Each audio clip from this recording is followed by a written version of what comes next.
সাইয়েদনা মুসা আলাইহিস সালাম জিজ্ঞেস করলেন, ইয়া রাব্বি, আল্লাহ আপনার কি ঘুমে ধরে না?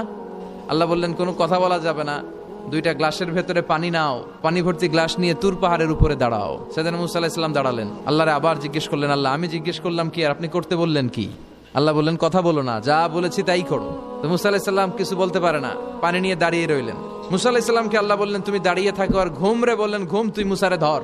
ঘুম যে এবার সাইয়েদনা মুসা আলাইহিস সালামকে ধরেছে। উনি ঘুমের ধাক্কায় আর থাকতে পারেন না, একবার ডানে যায় আরেকবার বায়ে যায়। ঘুমের ধাক্কায় হঠাৎ করে কাত হয়ে পড়ে যায় আর গ্লাসগুলো মাটিতে পড়ে খান খান হয়ে ভেঙে যায়। আল্লাহ ডেকে বললেন, মুসা বেশি কিছু হেফাজতের তো দায়িত্ব দেই নাই, শুধু দুইটা গ্লাস হেফাজতের দায়িত্ব দিয়েছি। ঘুমের কারণে এগুলোর হেফাজত করতে পারো নাই, ভেঙে খান খান হয়ে গিয়েছে।